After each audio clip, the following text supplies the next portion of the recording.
जिन्होंने संपूर्ण चित्तवृत्ति प्रियाप्रीतम के श्री चरणारविंद में समर्पित कर दिया है, जिनके शरीर की सारी चेष्टाएं केवल प्रभु के अनुकूल शास्त्र के विधान के अनुसार होती हैं, जिनका एक क्षण भी सुसुख वांछा में व्यतीत नहीं होता, जिनका स्वभाव बन गया है प्रभु का यश गान करना, प्रभु का यश श्रवण करना, प्रभु का चिंतन करना, प्रत्येक वृत्ति से प्रभु को सुख पहुंचाने की भावना में निमग्न रहना, जिनका स्वभाव बन गया है, ऐसे महापुरुषों का आश्रय, ऐसे महापुरुषों का जो हृदय जिस रंग में रंगा हुआ है उससे भीने हुए जो उनके वचन, उन वचनों के अनुसार जो अपने जीवन को बनाते हैं वे वैसे ही रस में डूब जाते हैं। आज भी विचार करके देख लीजिए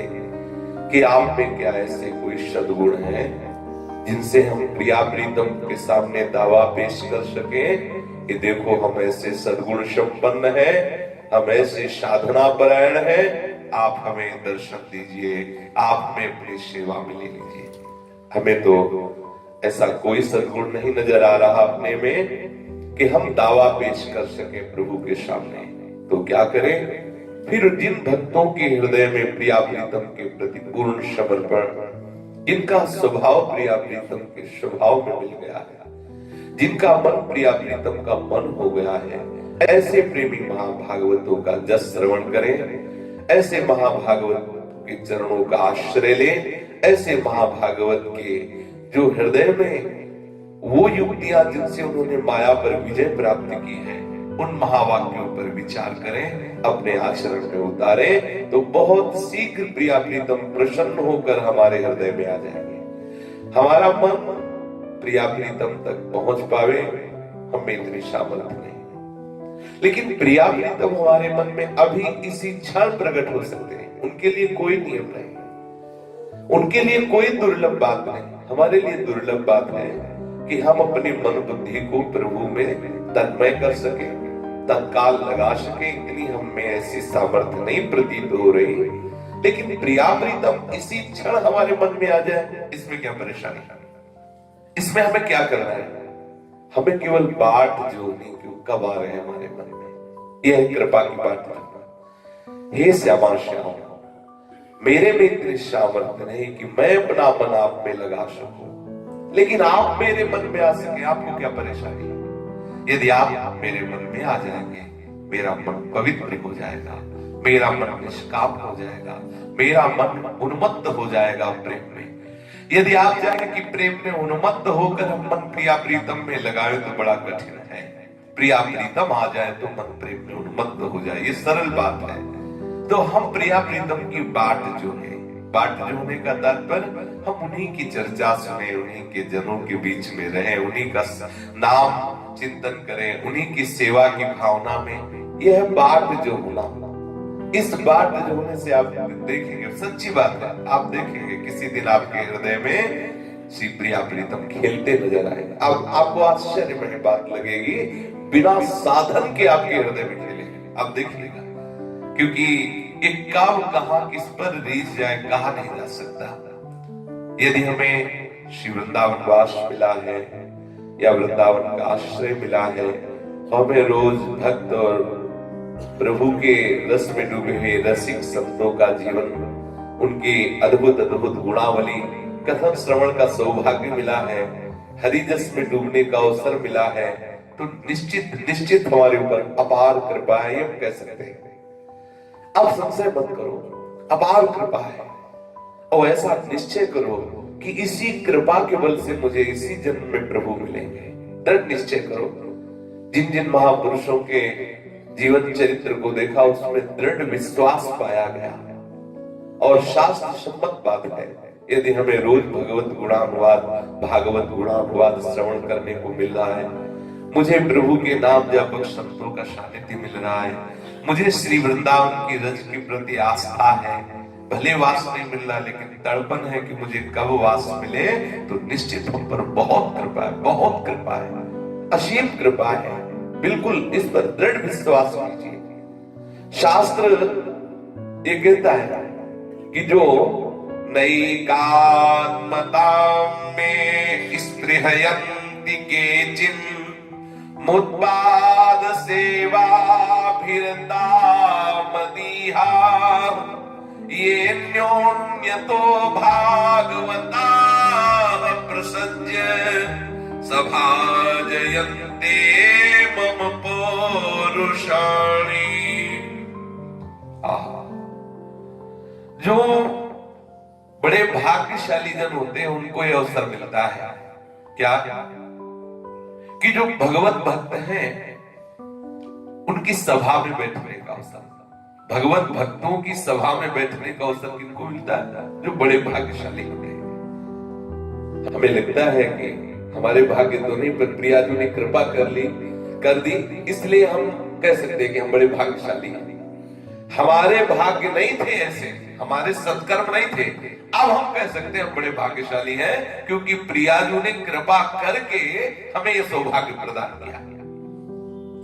बोले जो भगवत चरणार विंद में केचिन मतपाद सेवा भिरता मदीहा, जो मेरे चरणों के चिंतन में, मेरे चरणों की सेवा में, मेरी ही लीला गाथा में मगन रहते हैं, ऐसे भक्तों की सभा में बैठने का सौभाग्य किसी भाग्यशाली को प्राप्त होता है। अब हम कह सकते हैं कि उन भाग्यशालियों की गणना में अपना भी नाम आ गया क्योंकि प्रियाजू ने कृपा करके सौभाग्य प्रदान किया है। जो केवल भगवत प्रसन्नता के लिए ही समस्त आचरण करते हैं वो बड़भागी भक्त, जिनका एक स्वभाव बन गया है भक्त भागवत चर्चा करना, वो चर्चा किए बिना रह नहीं सकते। जैसे दो विषयी पुरुष बैठे वो बात करेंगे प्रपंच की, ऐसे जिनका स्वभाव बन गया है भगवत चर्चा करना, उनके हृदय में इतनी भी जगह नहीं रह गई कि कोई और महत्व लोकांतर का, तो वो जब बोलेंगे तो प्रभु की ही बात बोलेंगे या किसी के प्रभु के प्रेम में उन्मत्त महाभागवत की बात बोलेंगे। ये न्योन्यतो भागवता प्रसज्य सभाजयन्ते मम पौरुषाणि, ऐसे महाभागवतों की सभा में मेरे पौरुष की, मेरे नाम महिमा, मेरे गुण महिमा, मेरी लीला चरित्रों का गायन होता रहता है। जो मेरी लीला चरित्रों को गायन करने वाले भक्तों की सभा में बैठते हैं उनको एक दिन ऐसा सुख प्राप्त होगा कि वो सायुज्य मोक्ष की भी इच्छा नहीं करते, ऐसा उनको सुख प्राप्त होगा। आहा, नैकात्मता में स्पृहयन्ति केचिन मतपाद सेवा भिरता मदीहा ये न्योन्यतो भागवता प्रसज्य सभाजयन्ते मम पौरुषाणि। वो बड़े भाग्यशाली जन उन भक्तों की सभा में बैठने का सौभाग्य प्राप्त करते हैं जिन भक्तों का स्वभाव बन गया है भक्त और भगवान के यश का गायन करना, यश का श्रवण करना। ऐसे भागवतों के मध्य में भगवत चर्चा या भागवत चर्चा सुनने से वो सुखानुभूति होती है कि उसे सायुज्य मोक्ष भी फीका लगने लगता है। क्या होता है ऐसे महाभागवतों की मध्य में बैठने से? लाभ क्या होता है जो मोक्ष को भी फीका कर देता है? बोले सुनते सुनते उनका हृदय सहज में बिना अन्य किसी साधन के ऐसा पवित्र हो जाता है कि उनके हृदय में लालसा जग जाती भगवत मिलन की। बहुत जन्मों की साधना के बाद मुमुक्षता जगती है, ऐसा आदि गुरु भगवान शंकराचार्य जी विवेक चूड़ामणि में कहते हैं। जब कोई कई जन्म तक पुरुषत्व प्राप्त करके साधना करता है तब उसके हृदय में जागृत होती मुमुक्षता, और मुमुक्षता जागृत होने पर भी कितने जन्म लगते हैं मोक्ष पद में स्थित होने के कहा नहीं जा सकता। लेकिन यहाँ मोक्ष को भी लघु कर देने वाला अनुराग रस भक्तों की सभा में इसी जन्म में नहीं बहुत शीघ्र प्राप्त हो जाता है। भगवत दर्शन की प्रबल लालसा, भगवत मिलन का प्रबल विरह, भगवत अनुराग में तड़पना, ये बात भक्तों की सभा से प्राप्त होती है।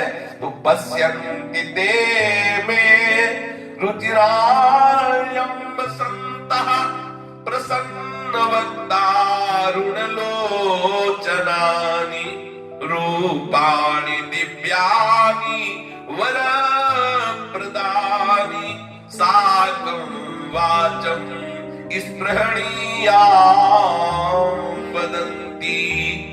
भगवान कपिल देव जी माता देवहूति से कहते हैं कि जो साधु जनों की सभा में बैठ करके साधु जनों के द्वारा गाए हुए हरियश या हरिजन यश का श्रवण कथन करते हैं, उनके हृदय में बहुत शीघ्र मेरे मिलन की लालसा जागृत हो जाती है और उस लालसा से विकल हुए हृदय में मैं प्रकट हो जाता हूं और वो देख पाते हैं क्या, मेरे अरुण नयन, मेरे मनोहर मुखारविंद से युक्त सुंदर वरदायक दिव्य रूपों की झांकी।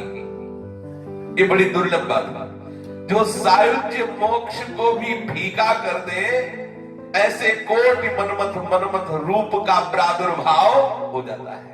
स्वयं भगवान ने भी कहा, मदभक्ताय यत्र गायन्ति तत्ति दृष्टामि नारद, जहां मेरा भक्त गायन करता है।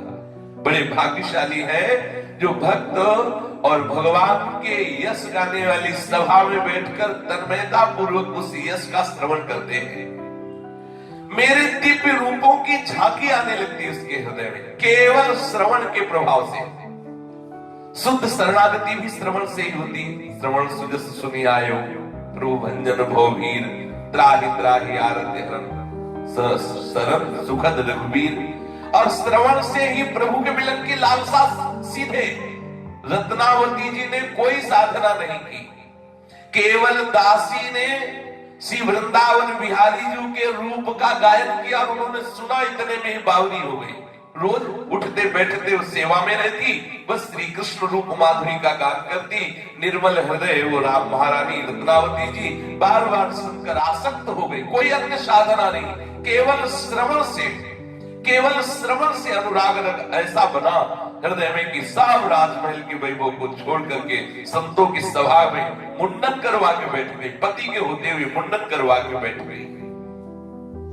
संतों की सभा में बैठने से, उनके मुख से हरिजनों का यश श्रवण करने से हृदय में भगवत प्राप्ति की लालसा, समस्त दोषों का शमन और भगवान करुणा करके उनके मानस पटल पर अपनी झांकी प्रकाशित कर देते हैं। और इतना ही नहीं कि केवल भाव का ही रूप प्रकाशित होता होगा, सत्य नहीं, वो केवल झांकी आ गई भावनात्मक, ऐसा नहीं। कह रहे हैं कि मेरे साथ बातचीत भी होती है। पश्यन्ति ते मे रुचिराण्यम्ब संतः प्रसन्न वक्तारुण लोचनानि रूपाणि दिव्यानि वरप्रदानि साकं वाचम स्पृहणीया वदन्ति। केवल ये नहीं कि भावना में प्रभु आ गए, बस अंतर ध्यान हो गए, बोले हमने देख, ऐसे बातचीत होती, जैसे हम आपसे बात कर रहे हैं ऐसे प्रभु बातचीत करते हैं। अच्छा, प्रभु यही बातचीत करना चाहे तो प्रभु से बातचीत हो जाएगी, कोई जान भी नहीं पाएगा, क्योंकि समस्त श्रवणेंद्रिय और नेत्रेंद्रियों में ताकत प्रभु की है।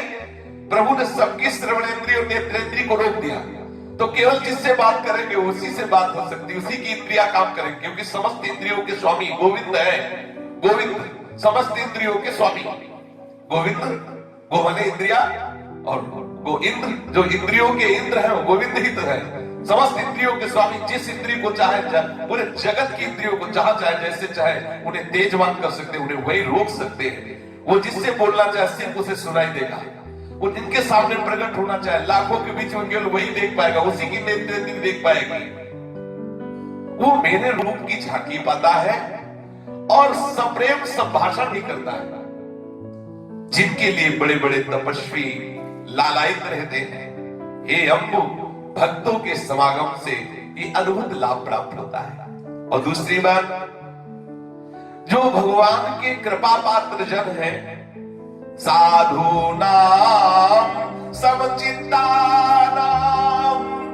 सुतराम मत्कृतात्मनाम दर्शनान्नो भवेत् बंध पुंसोक्षणो सवितुर यथा। बहुत विश्वास करने योग्य बात है। कह रहे हैं कि जिनकी बुद्धि समदर्शी हो चुकी है, जिनके हृदय पूर्ण रूप से मेरे में समर्पित हो चुके हैं, ऐसे जो संत जन हैं, ऐसे जो भक्त जन हैं, जो उनका दर्शन करते हैं, ऐसे संतों के समीप जो बैठते हैं, ऐसे संतों के दर्शन से किसी का बंधन बना रहे संभव। अन्य साधना सब एक तरफ, यहां कह रहे जो संत जन समचित्त वाले हैं, अर्थात सब जगह अपने प्रभु का दर्शन करते हैं, जिन्होंने संपूर्ण हृदय मेरे को समर्पित कर दिया है, अगर ऐसे संतों का दर्शन हो, ऐसे संतों का सानिध्य हो, क्या कभी उसके हृदय में जड़ चेतन ग्रंथि का बंधन बना रह सकता है?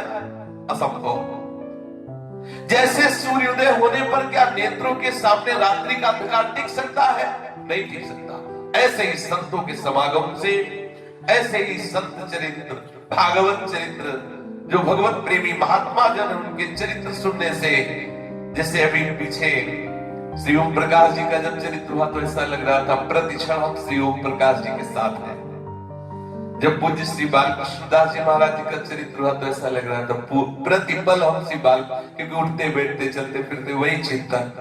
अब पूज्य श्री राधा बाबा का तो हमारे साथ प्रतिपल ये महापुरुष है, ये विनाशी थोड़ी है, ये अविनाशी सच्चिदानंद स्वरूप है।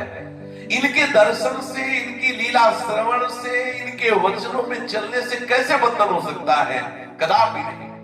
वो बंधन निश्चित नष्ट हो जाएगा जो जन्म जन्मांतरों से हमें बार बार कर्म से विवश होकर जन्मना और मरना पड़ता है। जैसे सूर्योदय होने पर बिना प्रयास के अंधकार नष्ट हो जाता है, किसी को प्रयास नहीं करना पड़ता। एक खास बात और है कि समस्त पर्वतों में यदि दावार को लगा दी जाए और जगह जगह बड़े बड़े दीपक और हर प्रयास कर लिया जाए, हम कहते हैं सैकड़ों चंद्रमा भी उदय हो जाए, पर बिना सूर्य प्रकट हुए रात्रि का नाश नहीं हो सकता। आप देख लीजिए, एक चंद्रमा नहीं, सैकड़ों चंद्रमा हो तो भी रात्रि का नाश नहीं हो सकता। समस्त पर्वतों में दावाग्नि लगा दी जाए, हर प्रयास कर लिया जाए, प्रकाश हो सकता है, लेकिन रात्रि का नाश नहीं हो सकता। और एक सूर्योदय होने के पहले ही घंटों से वो बिना प्रयास के रात्रि का नाश हो जाता है। ऐसे भगवत प्राप्त महापुरुषों के समागम से ये जो जन्म मरण रूपी, अविद्या रूपी, मोह रूपी रात्रि, इसका सहज नाश, ऐसे अन्य कोई साधन करके देख लो, यदि भगवत प्रेमी महात्माओं का सानिध्य नहीं है तो जैसे सूर्य के बिना रात्रि का नाश नहीं हो सकता, चाहे जितना उपाय कर लो, छोटा मोटा प्रकाश हो जाना बात अलग है। ऐसे ही अविद्या रूपी रात्रि का नाश करने में समर्थ है तो केवल साधु महात्मा। बिना संतों के समागम के अविद्या रूपी रात्रि का नाश ना कभी तक कभी किसी का हुआ है ना होगा। थोड़ा प्रकाश हो जाना संभव है, जैसे थोड़ी देर के लिए लगता है दिन जैसा हो गया रात्रि में, बहुत लाइट वगैरह, लेकिन रात्रि नहीं गई, दिन जैसा होना, दिन नहीं हो गया, दिन जैसा वो भी उतने में जितने में प्रकाश है। ऐसे साधन से लगेगा कि मैं बंधन मुक्त हूं, लेकिन वास्तविक बंधन मुक्त तभी होगे जब कोई मुक्त महापुरुष, समचित्ताराम, जो समदर्शी महात्मा है, जो भगवत प्रेमी महात्मा है, उसके सानिध्य से आपका बंधन का नाश होगा। जब बहुत जन्मों तक साधना की जाती है, बहुत जन्मों तक तपस्या का संचय होता है, जिसने इंद्रिय और अंतःकरण को वश में किया है, वो दुर्लभ बात है श्री कृष्ण के चरणों की रज। ये जो अपने लोग वृंदावन ब्रजवासी है ना, इनकी समानता कोई भी योगी नहीं कर सकता, क्योंकि ये जिस रज में वास करते हैं, ये रज अपने आप में महासमर्थ है। हम दो बातों का दर्शन कर रहे हैं।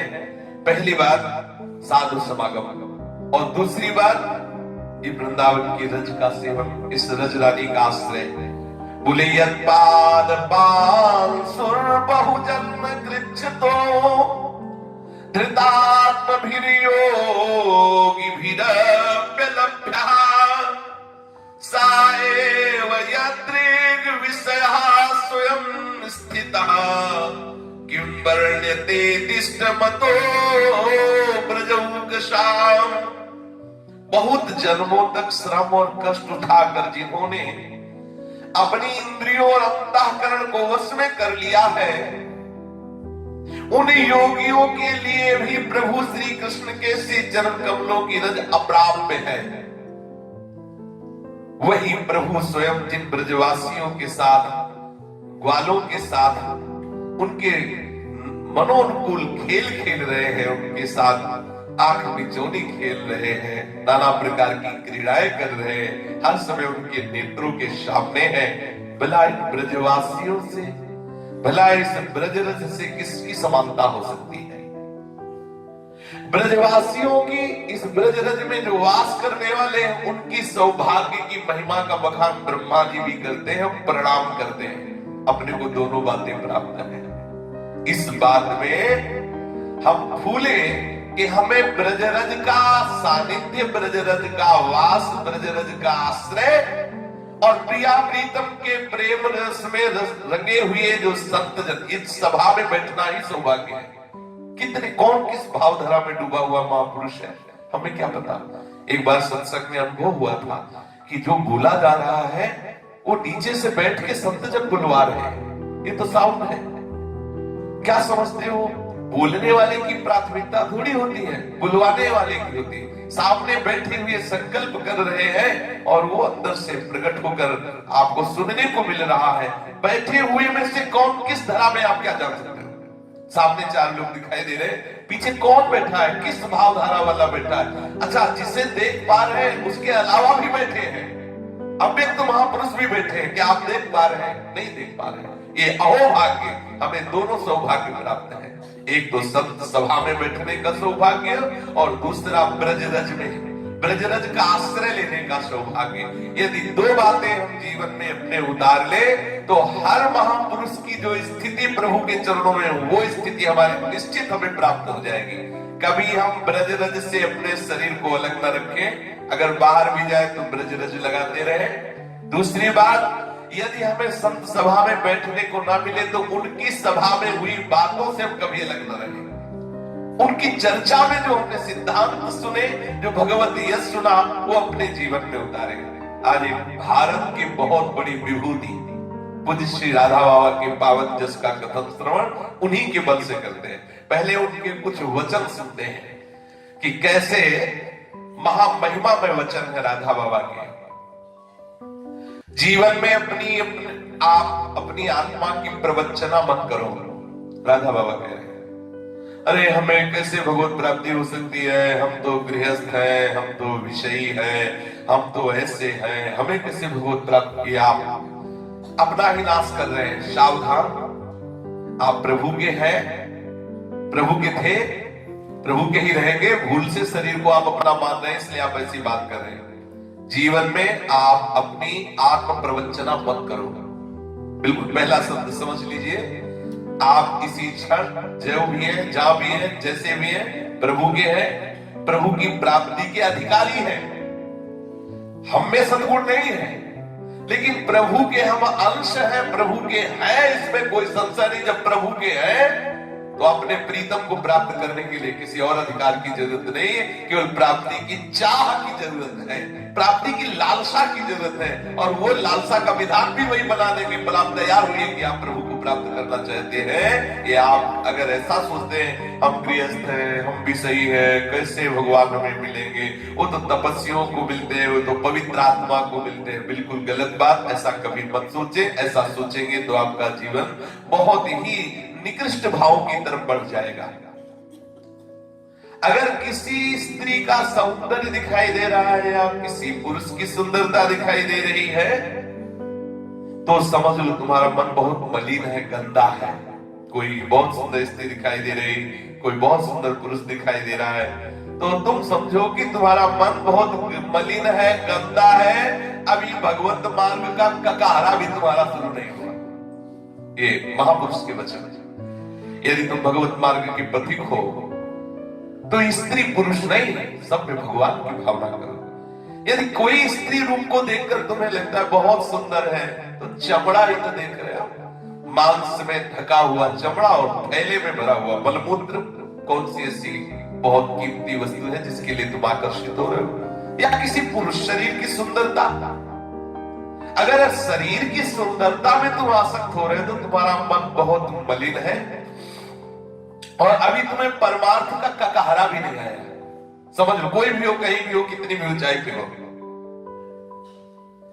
हिमालय की तरह तुम्हारी श्रद्धा अचल हो प्रभु में, हिमालय की तरह, जिसे हिमालय को कोई हटा नहीं सकता, ऐसे प्रभु में, सदगुरु में, संतों में दृढ़ श्रद्धा अचल हो। भगवान की सत्ता स्वीकार करो, जहां भी तुम हो तुम्हारे साथ प्रभु है। पहली बात, प्रभु सर्वत्र है, ये बात तुम्हारे दिमाग में बैठ जानी चाहिए यदि आप भगवत प्राप्ति करना चाहते हो। पहली बात, प्रभु सर्वत्र है, तो सत्य बात है, ये तुम्हारे दिमाग में बैठ जानी चाहिए। हमने अनुभव किया कि कितना मन धोखेबाज है। एक बार गंगा किनारे जब भ्रमण कर रहे थे तो रात्रि हो गई, कोई गांव मिला नहीं, अंधेरा, कोहरा, धूप कुछ दिखाई नहीं दे रहा, तो ऐसा लगा अंधेरे में ऐसे ही बनावटी लगने लगता, कोई वहां खड़ा है, ऐसा मतलब एक भयावह दृश्य मन उपस्थित, और लोग खड़े हो गए, भय जैसा था। क्यों भय? दूर खेत में दिखाई दिया कोई ऐसे टार्च जैसा लिए, मन को साहस आया, वो दूर आदमी, यद्यपि वो आदमी है कि नहीं कुछ पता नहीं, खड़े विचार हुआ कि यार कितना बेईमान मन है। एक बार भी इसने नहीं कहा कि प्रभु साथ है। एक दूर आदमी आभास हो रहा, पता नहीं आदमी है कि नहीं है, उस पर विश्वास करके निर्भय होना चाहता है कि अगर कोई खतरा हुआ और हम चीखेंगे तो आदमी आ सकता है, जबकि कोई मतलब नहीं उसका। लेकिन हमारे समीप सर्व सामर्थ्यशाली प्रभु विराजमान, ये बात मन में एक बार भी नहीं दिखाया। बहुत धिक्कार आया मन पे कि कितना बेईमान है ये, कि ये सदैव बाहर की ही बातों पर विश्वास दिलाता रहता है। यदि भगवत प्राप्ति करनी है तो पहली बात ये कि जहां भी आप हो वहां प्रभु है, या और ये बहुत ही पावरफुल बात है। अगर ये बात आपके दिमाग में बैठ गई तो आपको कोई झुका नहीं सकता, आपको कोई संशय में नहीं डाल सकता, आपको कोई भयभीत नहीं कर सकता, आप किसी भी तरह से आप चिंतित नहीं हो सकते, आप शोकित नहीं हो सकते। आप देख लीजिए, बहुत बड़ी पावरफुल वाली बात है, मैं जहां भी हूं वहां प्रभु मेरे साथ है। आप देखो अभी पीछे कोई राइफल लेके हमारे साथ चल रहा हो तो भी देखो चलने का रंग बदल जाएगा, ले बदल जाएगा, भले वो हड्डी हड्डी हो लेकिन छाती में चौड़ा बना जाएगा, ऐसे चलेगा, क्योंकि पता है अंग रक्षक है। अगर ये बात आ गई, सर्वलोक महेश्वर सर्व सामर्थ्यशाली प्रभु मेरे साथ है, सोचो उस भक्ति की, तभी तो बेपरवाह, सांप सिंह और बदमाश जो भी हो बेपरवाह, क्योंकि उसको पता है प्रभु मेरे साथ है, क्या बिगाड़ सकता है। दूसरी बात, सर्व सामर्थ्यशाली है प्रभु। पहली बात, प्रभु जहां भी हम हैं वहां है। दूसरी बात, सर्व सामर्थ्यशाली है प्रभु, सब कुछ कर सकते हैं। तीसरी बात, वो सब कुछ जानते हैं, सर्वज्ञ है। बहुत जोर की बातें, अगर ये बातें हैं तो सच्ची साधुता आ जाएगी, सच्ची साधुता, किसी की ओर देखने की जरूरत ही नहीं है। पहली बात, हम जहां भी हैं हमारे प्रभु मेरे साथ है।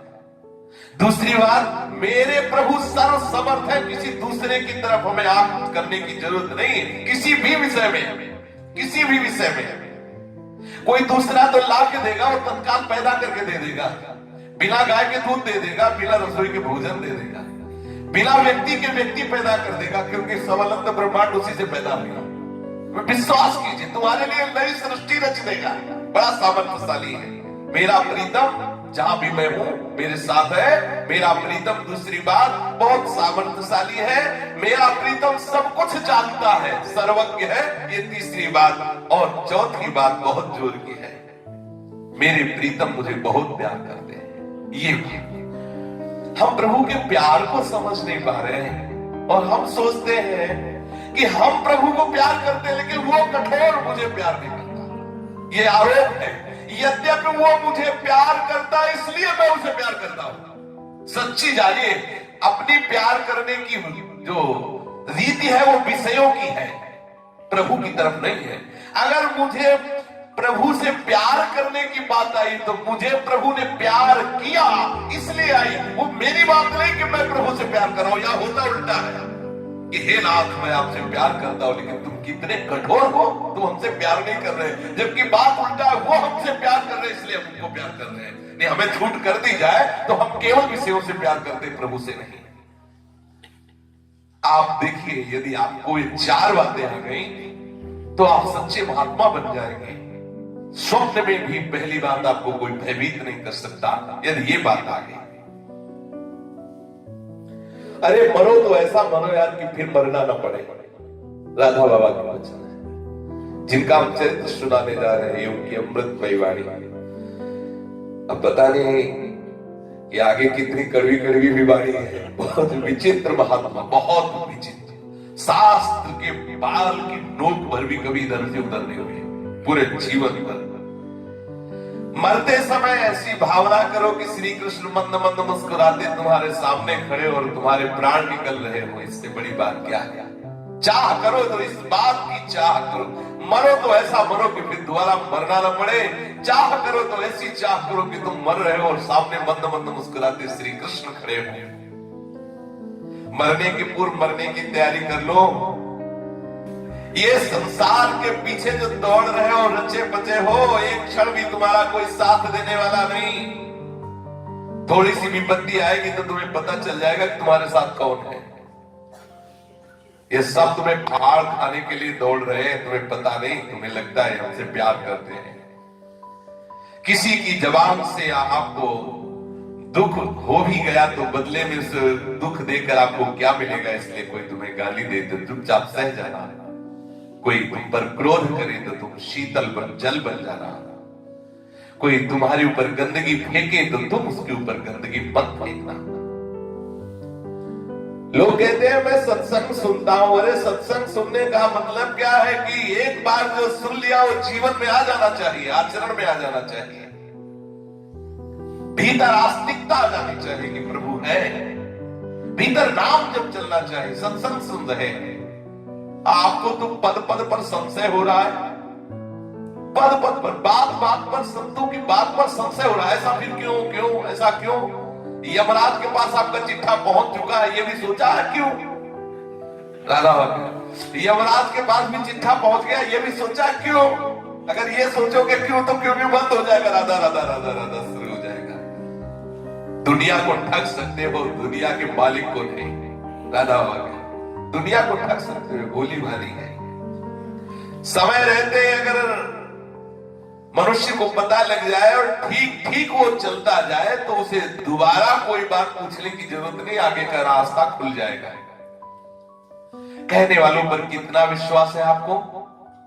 कभी आपने अपने से पूछा कि जो आप सुन रहे हो, जो सुना रहा है, उस पर आपको कितना विश्वास है? यहां तो आप पूछते ही रहते हैं, ऐसा क्यों, वैसा क्यों, वैसा क्यों। क्या कभी आपने सत्य को स्वीकार किया? पैसों से प्रीति, शरीर से प्रीति, भोगों से प्रीति, कभी श्री कृष्ण से प्रीति की? कभी क्यों आया हृदय में? पैसे से प्यार क्यों कर रहे हैं, स्त्री से प्यार क्यों कर रहे हैं, शरीर से प्यार क्यों कह रहे हैं? ये आया नहीं। संत बोलेंगे तो क्यों क्यों ये सब लगाते चले जाओगे। कुछ लोग ऐसे हैं कि मरने के बाद हमारा दुनिया में नाम हो, 100 रुपया देंगे, पत्थर लगवाएंगे। बड़ा विचित्र है। अरे सत्य वस्तु की प्राप्ति के लिए मनुष्य शरीर मिला है, ना कुछ रहा है ना कुछ रहेगा। मान लो, अपने आप को परिवर्तित कर लो। आग के पास जाओगे तो पैर जल ही जाएगा, भले तुम बिना समझे जाओ चाहे समझ के जाओ, उसका स्वभाव तुम्हें जला देगा। सावधान। धर्म बदलता है, नीति नहीं। आगे प्रकट करने वाली शैली, आग को प्रकट करने वाली शैली बदल सकती है, लेकिन आग का धर्म है जलाना, वो तुम्हें जलाएगी। चाहे जिससे पैदा करो आग को, वो जलाएगी। इसलिए ये सब धर्म कर्म नियम बदल सकते हैं, लेकिन भगवान नहीं, वो आनंद स्वरूप है। किसी भी नियम से सही, किसी भी धर्म से सही, तुम आस्तिक बनो कि वो है और उन्हें स्वीकार करो, भजना शुरू कर दो, तुम्हें आनंद का ही अनुभव होगा, चाहे जैसे भजो। ये जो लोग परमार्थिक होकर सिनेमा देखते हैं, हमारी समझ में तो विचार बढ़ाने वाली बहुत बड़ी बात है सिनेमा। राधा बाबा के चाहे जितनी बढ़िया से बढ़िया फिल्म दृश्य हो, आपकी वृत्ति को बिगाड़ने के लिए उसमें पर्याप्त परमाणु है। जो सिनेमा देखते हैं, टीवी देखते हैं, समाचार देखते हैं, परमात्मा की बात करते हैं, बहुत कट्टर था। शास्त्र के 10वां शास्त्र प्रमाण होते हैं, परमार्थ की बात करते हो, परमार्थ पे चलना चाहते हो। ये जो अभिनय करने वाले हैं, उनकी उनके परमाणुओं का आपके ऊपर प्रभाव पड़ेगा। जो आप अनुभव का दृश्य देख रहे हैं, इसमें सब प्रपंच भरा हुआ है। अब बाबा के शब्द है, यदि जो चमड़े की बेल्ट पहनते हैं, चमड़े के जूते पहनते हैं, उनको गौ हत्या का पाप लगता है, क्योंकि जिंदा गायों को मार करके उनके चमड़े के सब बनाए जाते हैं। नहीं पहनना चाहिए। अपने भगवत मार्ग में चलने वाले तो पहने ही ना, लेकिन अगर हिंदू धर्म में है तो हमारे यहाँ सनातन धर्म में गाय को माता का पद दिया गया है, क्योंकि छोटे बच्चे को जितना माँ के वक्षा स्थल से प्राप्त हुए दूध से पुष्टता होती है, ठीक वैसी पुष्टता गाय के दूध से होती है। और बहुत तरह से हमारे जीवन में गाय माता का प्रभाव है। वो एक दैवी शक्ति है। गाय एक दैवी शक्ति है। जहां गाय बनती है साक्षात तीर्थ स्थान होता है। गौशाला में भजन एक बहुत बड़ा प्रभाव होता है। भगवान कलयुग की ऐसी कृपा है कि अब घर घर से गाय हट के घर घर कुत्ता पाला जाता है। जहां मूत दे तो अपवित्र, चाट ले तो अपवित्र, सूंघ दे तो अपवित्र, मतलब अपवित्रता के अगर मूर्तिमान स्वरूप व्यवहार में देखा तो भगवत स्वरूप ही है, लेकिन अलग अलग व्यवहार का स्वरूप है। कुत्ते को द्वारपाल कहा गया है, दरवाजे के बाहर तक के लिए कहा गया। गाय जहां लघुशंका करती, गाय का मूत्र पवित्र है, औषधि और शास्त्रीय प्रमाण से पवित्र है। गाय का गोबर पवित्र, पंचगव्य महापवित्र माना जाता है। तो जो चमड़े का जूता पहनते हैं, चमड़े का बेल्ट पहनते हैं, वो गौ हत्या के अपराध में सम्मिलित होते हैं। चाहिए कि चमड़े की वस्तुएं प्रयोग में ना लावें, बाबा कह रहे हैं। जो सिनेमा देखने वाले हैं, समाचार देखने वाले हैं, और वो कहते हैं कि मैं कुछ समय देख लेता हूं, तो हम इतना जरूर कहते हैं कि हमारे सामने बैठते ही 15 सांस पूरी होते होते हम तुम्हारी हर बात जान लेते हैं। दादा बाबा कहते हैं बैठते ही 15 बार सांस लोगे, इतने पूरा अल्ट्रासाउंड हमारे दिमाग में आ जाता है। दादा बाबा कह रहे हैं तुम्हारे नस नस की हर बात हमें पता है। बाबा वही लिखते हैं जो सामने बात आती है। जैसे कोई आया होगा, बहुत फर्राटेदार परमार्थ की बातें करता होगा, और बाबा के सामने जाने में अच्छे अच्छे कांपते थे, क्योंकि बाबा बोलने में बिल्कुल ऐसे। तो कहते हैं कि 15 श्वास लेते लेते तुम्हारी एक एक नस की बात मुझे पता। तुम दूसरों को धोखा दे सकते हो, लेकिन मेरे को नहीं। 35 वर्ष हो गए, स्वप्न में भी झूठ नहीं बोला, इसलिए जो बोलूंगा सत्य बोलूंगा। एक एक बात तुम्हारी मुझे दिखाई दे रही है, तुम्हें खुद पछताना पड़ेगा। तुम दूसरों को धोखा दे सकते हो, मेरे को नहीं। भगवान से जुड़ना चाहते हो, छोड़ो ये प्रपंच की बातें, छोड़ो ये गंदी बातें। एक सांस खत्म हुई, समझ लो तुम्हारा जीवन कम होता जा रहा है। ये सारी बातें भूलो, काहे को प्रपंच की बातें जागृत करते हो। कर्म वचन मन से ऐसा करो कि ठाकुर प्रसन्न हो जाए। तुम क्या, सहस्त्राबाहु नहीं बचा, बलि नहीं बचा, रावण नहीं बचा, तुम्हारे में क्या पावर है, कितनी सामर्थ्य है।